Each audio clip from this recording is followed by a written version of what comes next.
अथ श्रीविष्णुसहस्रनामस्तोत्रम्। शुक्लाम्बरधरं विष्णुं शशिवर्णं चतुर्भुजं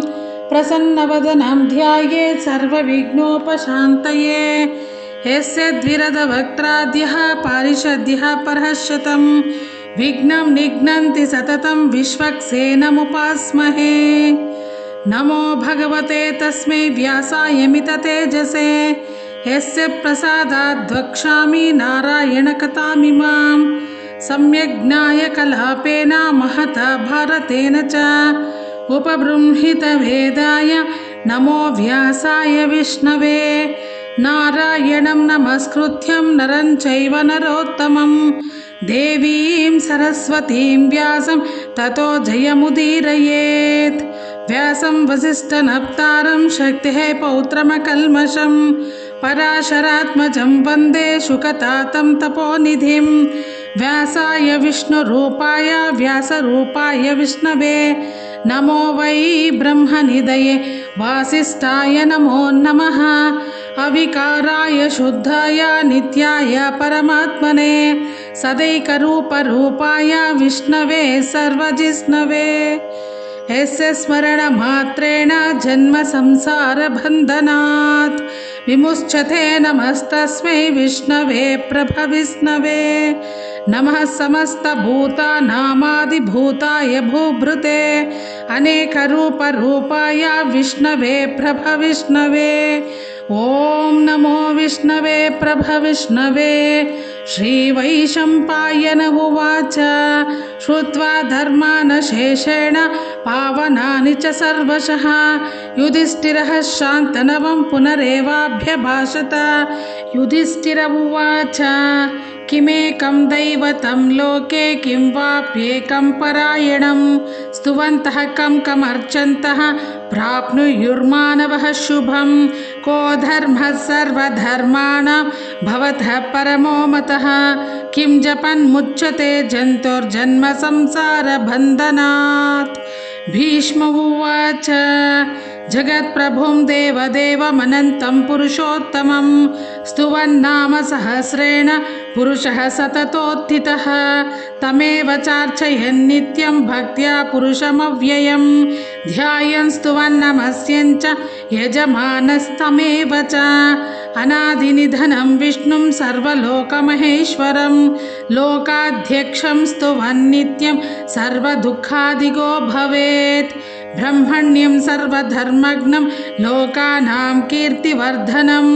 लोकनाथं महद्भूतं सर्वभूतभवोद्भवम्। एष मे सर्वधर्माणां धर्मोऽधिकतमो मतः यद्भक्त्या पुण्डरीकाक्षं स्तवैरर्चेन्नरः सदा। परमं यो महत्तेजः परमं यो महत्तपः परमं यो महद्ब्रह्म परमं ह्य परायणं। पवित्राणां पवित्रं यो मङ्गलानां च मङ्गलं दैवतं देवतानां च भूतानां यो अव्ययः पिता। यतः सर्वाणि भूतानि भवन्त्यादियुगागमे यस्मिन् च प्रलयं यान्ति पुनरेव युगक्षये। तस्य लोकप्रधानस्य जगन्नाथस्य भूपते विष्णोर्नाम सहस्रं ये शृणु पापभयापहं। यानि नामानि गौणानि विख्यातानि महात्मनः ऋषिभिः परिगीतानि तानि वक्ष्यामि भूतये। ऋषिर्नाम्नां सहस्रस्य वेदव्यासो महामुनिः छन्दो अनुष्टुप्तता देवो भगवान् देवकीसुतः। अमृतांशोद्भवो बीजं शक्तिर्देवकीनन्दनः त्रिसामहृदयं तस्य शान्त्यर्थे विनियुज्यते। विष्णुं जिष्णुं महाविष्णुं प्रभविष्णुं महेश्वरम् अनेकरूपदैत्यान्तं नमामि पुरुषोत्तमम्। ॐ अस्य श्रीविष्णोर्दिव्यसहस्रनामस्तोत्र महामन्त्रस्य श्रीवेदव्यासो भगवान् ऋषिः अनुष्टुप् छन्दः श्रीमहाविष्णुः परमात्मा श्रीमन्नारायणो देवता अमृतांशोद्भवो भानुरिति बीजं देवकीनन्दनः स्रष्टेति शक्तिः उद्भवः क्षोभणो देव इति परमो मन्त्रः शङ्करबृन्नन्दकी चक्रेति कीलकं शार्गधन्वा गदाधर इत्यस्त्रं रताङ्गपाणिरक्षोभ्य इति नेत्रं त्रिसामः सामगः सामेति कवचम् आनन्दं परब्रह्मेति योनिः ऋतुः सुदर्शनकाल इति दिग्बन्धः श्रीविश्वरूप इति ध्यानम् श्रीमहाविष्णुप्रीत्यर्थं सहस्रनाम जपे विनियोगः अथ ध्यानम् क्षीरोतन्वत्प्रदेशे शुचिमणिविलससैकतैर्मौक्तिकानां मालाक्लुप्तासनस्तः स्फटिकमणिनिभैर्मौक्तिकैर्मण्डिताङ्गः शुभ्रैरभ्रैरदभ्रैरुपरि विरचितैर्मुक्तपीयूषवर्षैः आनन्दीनः पुनीयादरिनलीनगदा शङ्खपाणिर्मुकुन्दः भूहोपादौ यस्य नाभिर्वियदसुरनिलश्चन्द्र सूर्यौ च नेत्रे कर्णावाशाः शिरोद्योर्मुखमपि दहनो यस्य वास्तेयमब्धिः अन्तस्थं यस्य विश्वं सुरनरकगो भोगि गन्धर्वदैत्यैः चित्रं रम्यते तं त्रिभुवनं वपुषं विष्णुमीशं नमामि। ॐ नमो भगवते वासुदेवाय। शान्ताकारं भुजगशयनं पद्मनाभं सुरेशं विश्वाधारं गगनसदृशं मेघवर्णं शुभाङ्गं लक्ष्मीकान्तं कमलनयनं योगिभिर्ध्यानगम्यं वन्दे विष्णुं भवभयहरं सर्वलोकैकनाथम् मेघश्यामं पीतकौशेयवासं श्रीवत्साङ्कं कौस्तुभोद्भासिताङ्गं पुण्योपेतं पुण्डरीकायताक्षं विष्णुं वन्दे सर्वलोकैकनाथम् नमः समस्तभूतानामादिभूताय भूभृते अनेकरूपरूपाय विष्णवे प्रभविष्णवे सशङ्खचक्रं सकिरीटकुण्डलं सपीतवस्त्रं सरसीरुहेक्षणं सहारवक्षस्थलकौस्तुभश्रियं नमामि विष्णुं शिरसा चतुर्भुजम् छायायां पारिजातस्य हेमसिंहासनोपरि आसीनमम्बुदश्याम मायताक्षमलङ्कृतं चन्द्राननं चतुर्बाहुं श्रीवत्साङ्कितवक्षसं रुक्मिणी सत्यभामाभ्यां सहितं कृष्णमाश्रये।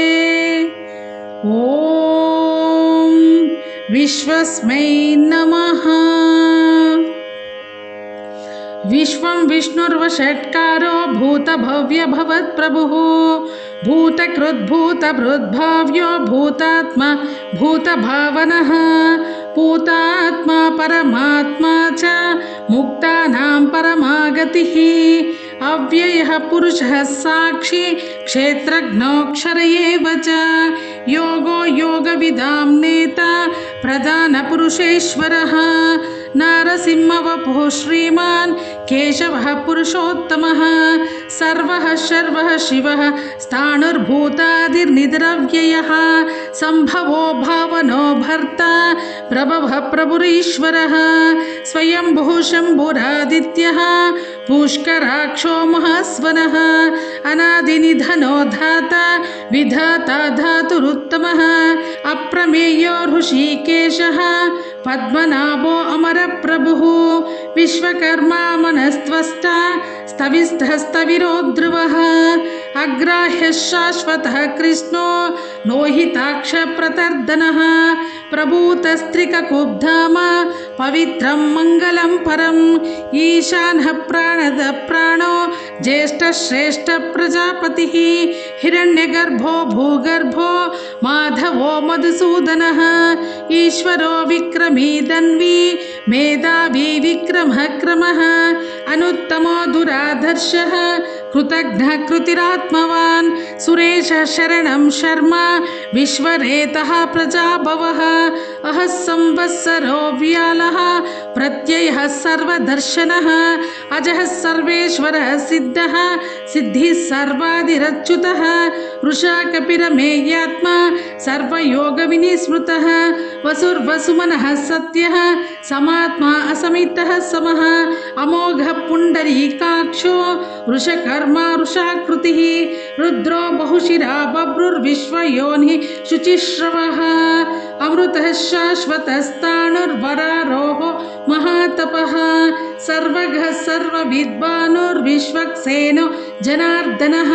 वेदो वेदविदव्यङ्गो वेदाङ्गो वेदवित्कविः लोकाध्यक्षः सुराध्यक्षो धर्माध्यक्षकृताकृतः चतुरात्मा चतुर्व्यूह चतुर्दंष्टचतुर्भुजः ब्राजिष्णुर्भोजनं भोक्ता सहिष्णुर्जगदादिजः अनघो विजयो जेता विश्वयोनिः पुनर्वसुः उपेन्द्रो वामनः प्रांशुरमोघः शुचिरूर्जितः अतीन्द्रः सङ्ग्रहः सर्गो धृतात्मा नियमो यमः वेद्यो वेद्यः सदा योगी वीरः माधवो मधुः अतीन्द्रियो महामायो महासाहो महाबलः महाबुद्धिर्महावीर्यो महाशक्तिर्महाधृतिः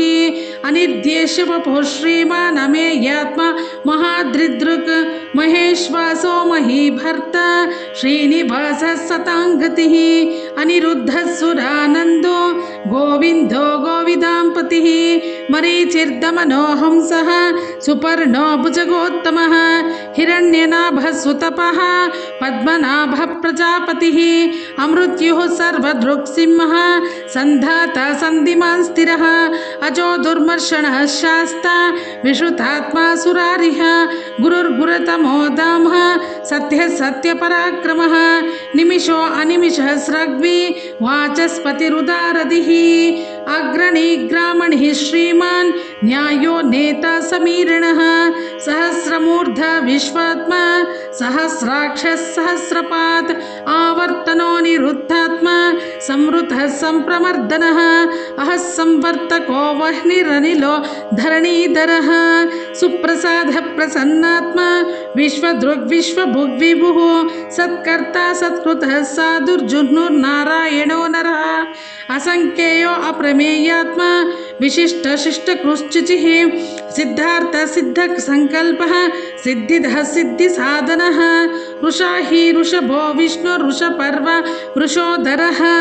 वर्धनो वर्धमानश्च विविक्तः श्रुतिसागरः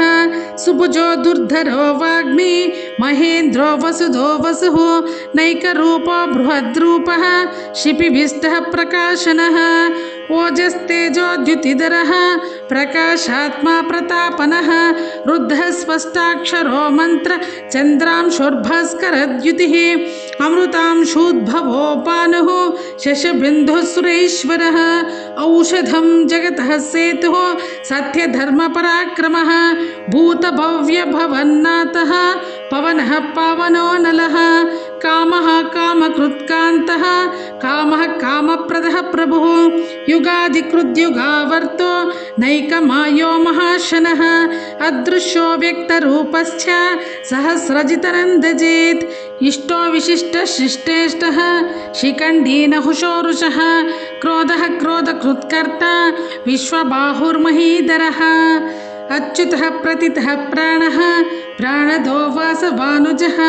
अपां निधिरधिष्ठानमप्रमत्तः प्रतिष्ठितः स्कन्धः स्कन्धधरो धुर्यो वरदो वायुवाहनः वासुदेवो बृहद्भानुरादिदेवः पुरन्दरः अशोकस्तारणस्तारः शूरः शौर्यजनेश्वरः अनुकूलः शतावर्तः पद्मी पद्मनिभेक्षणः पद्मनाभो अरविन्दाक्षः पद्मगर्भः शरीरभृत् महर्दिरुद्धो वृद्धात्मा महाक्षो गरुडध्वजः अतुलः शरभो भीमः समयज्ञो हविर्हरिः सर्वलक्षणलक्षण्यो लक्ष्मीभान् समितिञ्जयः विक्षरो रोहितो मार्गो हेतुर्दामोदरः सः महीधरो महाभागो वेगवानमिताशनः उद्भवक्षोभणो देवः श्रीगर्भः परमेश्वरः करणं कारणं कर्ता विकर्ता गहनो गुहः व्यवसायो व्यवस्थानः संस्थानः स्थानदो ध्रुवः परर्धिः परमस्पष्टः स्पृष्टः पुष्टः क्षुभेक्षणः रामो विरामो विरतो मार्गो नेयो नयोन्नयः वीरः शक्तिमतां श्रेष्ठो धर्मो धर्मविदुत्तमः वैकुण्ठः पुरुषः प्राणः प्राणदः प्रणवः पृथुः हिरण्यगर्भः शत्रुघ्नो व्याप्तो वायुरधोक्षजः ऋतुः सुदर्शनः कालः परमेष्टि परिग्रहः उग्रः संवत्सरो दक्षो विश्रामो विश्वदक्षिणः विस्तारः स्थावरस्ताणुः प्रमाणं बीजमव्ययम् अर्थो अनर्थो महाकोशो महाभोगो महाधनः अनिर्विण्णः सविष्टो भूधर्मयुपो महामकः नक्षत्रनेमि नक्षत्री क्षमः क्षामः समीहनः यज्ञयुज्यो महेज्यश्च क्रतुः सत्रं सताङ्गतिः सर्वधर्षे विमुक्तात्मा सर्वज्ञो ज्ञानमुत्तमं सुहृतः सुमुखः सूक्ष्मः सुघोषः सुखदः सुहृत् मनोहरोजितक्रोधो वीरबाहुर्विदारणः स्वापनः स्ववशो व्यापी नैकात्मा नैककर्मकृत् वत्सरो वत्सलो वत्सी रत्नगर्भोदनेश्वरः धर्मगुद्धर्मकृद्धर्मी सदसक्षरमक्षरम् अविज्ञाता सहस्रांशुर्विधाता कृतलक्षणः गभस्तिनेमिः सत्त्वस्थः सिंहो भूतमहेश्वरः आदिदेवो महादेवो देवेशो देवभृद्गुरुः उत्तरो गोपतिर्गोप्ता ज्ञानगम्यः पुरातनः शरीरभूतभृद्भोक्ता कपीन्द्रो भूरि दक्षिणः सोमपो अमृतपः सोमः पुरुजित् पुरुषोत्तमः विनयो जयः सत्यसन्धो दाशार्हः सात्वतां पतिः जीवो विनयिता साक्षी मुकुन्दो अमितविक्रमः अम्भो निधिरनन्तात्मा महोदधिशोऽन्तकः अजो महार्हः स्वाभाव्यो जितामित्रप्रमोदनः आनन्दो नन्दनो नन्दः सत्यधर्मात्रिविक्रमः महर्षिः कपिलाचार्यः कृतज्ञो मेदिनीपतिः त्रिपदस्त्रीतदशाध्यक्षो महाशृङ्गः कृतान्तकृत् महावराहो गोविन्दः सुषेणः कनकाङ्गदी गुह्यो गभीरो गहनो गुप्तचक्रगदाधरः वेदः स्वाङ्ग्यो अज्जितः कृष्णो दृढः सङ्कर्षणोच्युतः वरुणो वारुणो वृक्षः पुष्कराक्षो महामनः भगवान् भगवानन्दी वनमाली हलायुधः आदित्यो ज्योतिरादित्यः सहिष्णुर्गतिसत्तमः सुधन्वा खण्डपरशुर्धारणो द्रविणप्रदः दिवः स्पृक् सर्वदृग्व्यासो वाचस्पतिरयो निजः त्रिसामः सामघः साम निर्वाणं भेषजं भिषक सन्न्यासकृश्चमः शान्तो निष्ठा शान्तिपरायणं शुभाङ्गः शान्तिधः स्रष्टा कुमुदः कुवलेशयः गोहितो गोपतिर्गोप्ता वृषभाक्षो वृषप्रियः अनिवर्ती निरुत्तात्मा संक्षेप्ता क्षेमकृश्चिवः श्रीवत्सवक्षः श्रीवासः श्रीपतिः श्रीमतांवरः श्रीधः श्रीशः श्रीनिवासः श्रीनिधिः श्रीविभावनः श्रीधरः श्रीकरः श्रेयः श्रीमान् लोकत्रयाश्रयः स्वक्षः स्वङ्गः शतानन्दो नन्दिर्ज्योतिर्गणेश्वरः विजितात्मा अविधेयात्मा सत्कीर्तिश्चिन्न संशयः उदीर्णः सर्वतश्चक्षुर्नीशः शाश्वतस्थिरः भूषयो भूषणो भूतिर्विशोकः शोकनाशनः अर्चिष्मानर्चितः कुम्भो विशुद्धात्मा विशोधनः अनिरुद्धो अप्रतिरतः प्रद्युम्नो अमितविक्रमः कालनेमिनिः वीरः शौरिः शूरजनेश्वरः त्रिलोकात्मा त्रिलोकेशः केशवः केशिः हरिः कामदेवः कामपालः कामीकान्तकृतागमः अनिर्देशवपुर्विष्णुर्वीरो अनन्तो धनञ्जयः ब्रह्मण्यो ब्रह्मकृद्ब्रह्म ब्रह्म ब्रह्मविवर्धनः ब्रह्मविद्ब्राह्मणो ब्रह्मी ब्रह्मज्ञो ब्राह्मणप्रियः महाक्रमो महाकर्म महातेज महोरगः महाक्रतुर्महायज्व महायज्ञो महाहविः स्तव्यः स्तवप्रियः स्तोत्रं स्तुतिः स्तोतारणप्रियः पूर्णः पूरयिता पुण्यः पुण्यकीर्तिर्नामयः मनोजवस्तीर्थकरो वसुरेता वसुप्रदः वसुप्रदो वासुदेवो वसुर्वसुमना हविः सद्गतिः सत्कृतिः सत्थ सद्भूतिः सत्परायणः शूरसेनो यदुश्रेष्ठः सन्निवासः सुयामुनः भूतवासो वासुदेवः सर्वासि निलयो नलः दर्पः दर्पदो दृप्तो दुर्धरो अतापराजितः विश्वमूर्तिर्महामूर्तिर्दीप्तमूर्तिरमूर्तिमान् अनेकमूर्तिरव्यक्तः शतमूर्तिश्शताननः एको नैकः सवहकः किं यत्तत्पदमनुत्तमं लोकबन्धुर्लोकनाथो माधवो भक्तवत्सलः सुवर्णवर्णो हेमाङ्गो वराङ्गश्चन्दनाङ्गदी वीरः विषमः शून्यो घृता क्षीरशलश्चलः अमानीमानदो मान्यो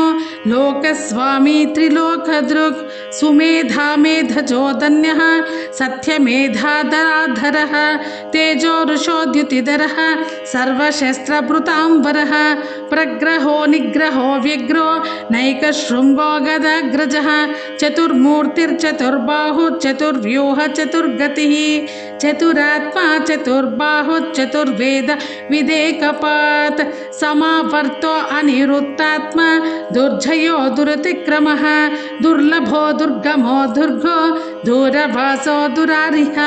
शुभाङ्गो लोकसारङ्गः सुतन्तुस्तन्तुवर्धनः इन्द्रकर्मा महाकर्म कृतकर्मा कृतागमः उद्भवः सुन्दरः सुन्धो रत्ननाभः सुलोचनः अर्को वाजसनः शृङ्गी जयन्तः सर्वविजयी सुवर्णबिन्दुरक्षोभ्यः सर्वभागेश्वरेश्वरः महाह्रदो महागर्थो महाभूतो महानिधिः कुमुदः कुन्दरः कुन्दः पर्जन्यः पावनो निलः अमृतांशोऽमृतवपुः सर्वज्ञः सर्वतोमुखः सुलभः सुरतः सिद्धः शत्रुचिश्चत्रुतापनः नग्रधो दुम्बरो अश्वचाणूरान्ध्रनिषूदनः सहस्राचिः सप्तजिह्वः सप्तैधः सप्तवाहनः अमूर्तिरनघोचिन्त्यो भयकृद्भयनाशनः अनुर्बृहत्कृशः स्थूलो गुणभृन्निर्गुणो महान् अद्रुतः स्वद्रुतः स्वास्यः प्राग्वंशो वंशवर्धनः भारभृत्कथितो योगी योगीशः सर्वकामदः आश्रमः श्रमणः क्षामः सुपर्णो वायुवाहनः धनुर्धरो धनुर्वेदो दण्डो दमयिता दमः अपराजितः सर्वसहो नियन्ता अनियमो यमः सत्त्ववान् सात्विकः सत्यः सत्यधर्मपरायणः अभिप्रायः प्रियाहोर्ह प्रियकृत्प्रीतिवर्धनः विहाय सगतिर्ज्योतिः सुरचिर्हुतभुग्विभुः रविर्विरोचनः सूर्यः सविता रविलोचनः अनन्तो हुतभुग्भोक्ता सुखदो नैकजोऽग्रजः अनिर्विण्णः सदामर्षि लोकाधिष्ठानमद्भुतः सनातनतमः कपिलः कपिरव्ययः स्वस्तिधः स्वस्तिकृस्वस्ति स्वस्ति भोक् स्वस्ति दक्षिणः अरौद्रः कुण्डली चक्री विक्रमूर्जितशासनः शब्दातिगः शब्दसः शिशिरः शर्वरीकरः अक्रूरः पेशलो दक्षो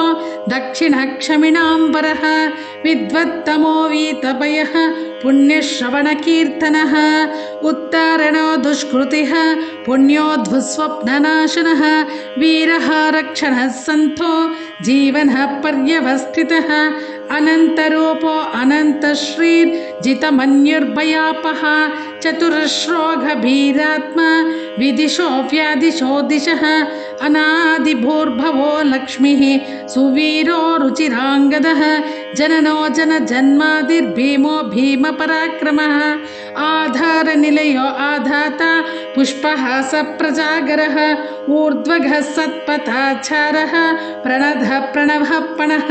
प्रमाणं प्राणनिलयः प्राणभृत् प्राणजीवनः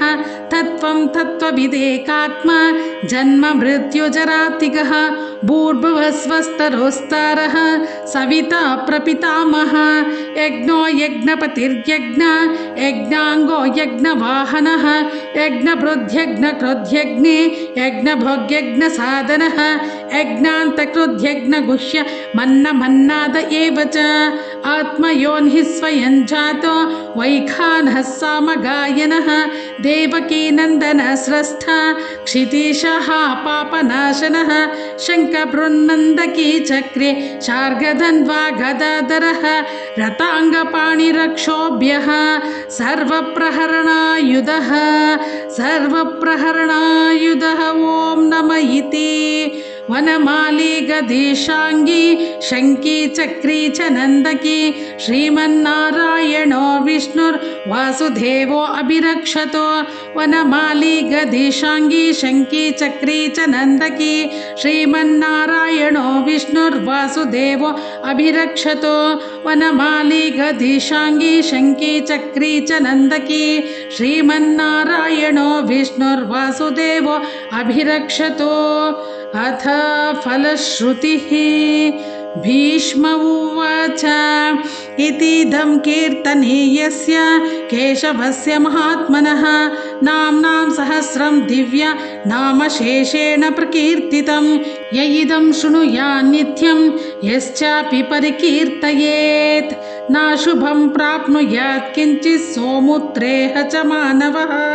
वेदान्तगो ब्राह्मणः स्यात् क्षत्रियो विजयी भवेत् वैश्योधन समृद्धः स्यात् शूद्रः सुखमवाप्नुयात् धर्मार्थी प्राप्नुयात् धर्मम् अर्थार्थी चार्थमाप्नुयात् कामानवाप्नुयात् कामी प्रजार्थी प्राप्नुयात् प्रजां भक्तिमान्यः सदोत्थाय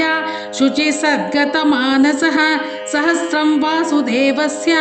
नाम्नामेतत् प्रकीर्तयेत् यशः प्राप्नोति विपुलं ज्ञाति प्राधान्यमेव च अचलां श्रियमाप्नोति श्रेयः प्राप्नोत्यमुत्तमं न भयं क्वचिदाप्नोति वीर्यं तेजश्च विन्दति भवत्यरोगोद्युतिमान् बलरूपा गुणान्वितः रोगार्तो मुच्यते रोगात् बध्यो मुच्येत बन्धनात् भयान् मुच्येत भीतस्तु मुच्येतापन्न आपदः दुर्गाण्यतितरत्याशुः पुरुषः पुरुषोत्तमं स्तुवन्नाम सहस्रेण नित्यं भक्तिसमन्वितः वासुदेवाश्रयो मर्त्यो वासुदेवपरायणः सर्वपापविशुद्धात्मा याति ब्रह्म सनातनं न वासुदेवभक्तानामशुभं विद्यते क्वचित् जन्म मृत्युजरा व्याधि भयं नैवोपजायते इमं स्तवमधीयानः श्रद्धा भक्तिसमन्वितः यज्जेतात्मसुखक्षान्ति श्रीधृतिस्मृतिकीर्तिभिः न क्रोधो न च मात्सर्यं न लोभो न शुभामतिः भवन्ति कृतपुण्यानां भक्तानां पुरुषोत्तमे द्योः स चन्द्रार्कनक्षत्र खं दिशो भूर्महो दधिः वासुदेवस्य वीर्येण विधृतानि महात्मनः ससुरासुरगन्धर्वं स यक्षोरगराक्षसं जगद्वशे वर्ततेदं कृष्णस्य सचराचरम् इन्द्रियाणि मनोबुद्धिः सत्त्वं तेजो बलं द्युतिः वासुदेवात्मकान्याहुः क्षेत्रं क्षेत्रज्ञ एव च सर्वागमानामाचारः प्रथमं परिकल्पते आचारप्रभवो धर्मो धर्मस्य प्रभुरुच्युतः ऋषयः पितरो देवा महाभूतानि धातवः जङ्गमा जङ्गमं चेदं जगन्नारायणोद्भवं योगो ज्ञानं तथा साङ्ख्यं विद्यः शिल्पादिकर्म च वेदः शास्त्राणि विज्ञानमेतः सर्वं जनार्दनात् एको विष्णुर्महद्भूतं पृथग्भूत्यान्यनेकशः त्रीन् लोकान् व्याप्य भूतात्मा भुङ्क्ते विश्वभुगव्ययः इमं स्तवं भगवतो विष्णुर्व्यासेन कीर्तितं पठेद्यैच्छेत् पुरुषः श्रेयः प्राप्तुं सुखानि च विश्वेश्वरमजं देवं जगतः प्रभवव्ययं भजन्ति ये पुष्कराक्षं न ते यान्ति पराभवं न ते यान्ति पराभवम् ॐ नमः इति अर्जुन उवाच पद्मपत्रविशालाक्ष पद्मनाभसुरोत्तम भक्तानामनुरक्तानां त्राता भव जनार्दन श्रीभगवान् उवाच यो मां नाम सहस्रेण स्तोतुमिच्छति पाण्डव सोऽहमेकेन श्लोकेन स्तुत एव न संशयः ॐ नमः इति व्यास उवाच वासनाद्वासुदेवस्य वासितन्ते जगत्त्रयं सर्वभूतनिवासोऽसि वासुदेव नमोऽस्तुते श्रीवासुदेव नमोऽस्तुते ॐ नमः इति पार्वती उवाच केनोपायेन लघुना विष्णोर्नाम सहस्रकं पठ्यते पंडितैर्नित्यं श्रोतुमिच्छाम्यहं प्रभो ईश्वर उवाच श्रीराम राम रामेति रमे रामे मनोरमे सहस्रनाम तत्तुल्यं रामनाम वरानने श्रीराम राम रामेति रमे रामे मनोरमे सहस्रनाम तत्तुल्यं रामनाम वरानने श्रीराम राम रामेति रमे रामे मनोरमे सहस्रनाम तत्तुल्यं रामनाम वरानने श्रीरामनाम वरानन ॐ नमः इति ब्रह्म उवाच नमोऽस्त्वनन्ताय सहस्रमूर्तये सहस्रपादाक्ष शिरोरुबाहवे सहस्रनाम्ने पुरुषाय शाश्वते सहस्रकोटियुगधारिणे नमः सहस्रकोटियुगधारिणे नमः ॐ नमः इति संजय उवाच यत्र योगीश्वरः कृष्णो यत्र पार्थो धनुर्धरः तत्र श्रीर्विजयो भूतिर्ध्रुवा नीतिर्मतिर्मम श्रीभगवान् उवाच अनन्या चिन्तयन्तो मां ये जनः पर्युपासते तेषां नित्याभियुक्तानां योगक्षेमं वहाम्यहं परित्राणाय साधूनां विनाशाय चतुष्कृतां धर्मसंस्थापनार्थाय सम्भवामि युगे युगे आर्था विषण्णः शिथिलाश्च भीताः घोरेषु च व्याधिषु वर्तमानाः संकीर्त्य नारायण शब्दमात्रं विमुक्तदुःखः सुखिनो भवन्तु कायेन वाचा मनसेन्द्रियैर्वा बुद्ध्यात्मना वा प्रकृतेः स्वभावात् करोमि यद्यत् सकलं परस्मै नारायणायेति समर्पयामि कायेन वाचा मनसेन्द्रियैर्वा बुद्ध्यात्मना वा प्रकृतेः स्वभावात् करोमि यद्यत् सकलं परस्मै नारायणायेति समर्पयामि कायेन वाचा मनसेन्द्रियैर्वा बुद्ध्यात्मना वा प्रकृतेः स्वभावात् करोमि यद्यत् सकलं परस्मै नारायणायेति समर्पयामि यदक्षरपदभ्रष्टं मन्त्रहीनं तु यद्भवेत् तत्सर्वं क्षम्यतां देव नारायण नमोऽस्तुते विसर्गबिन्दुमात्राणि पदपादाक्षराणि च न्यूनानि चातिरिक्तानि क्षमस्व पुरुषोत्तम श्री सद्गुरु श्रीमन्नारायण चरणारविन्दार्पणमस्तु श्रीकृष्णार्पणमस्तु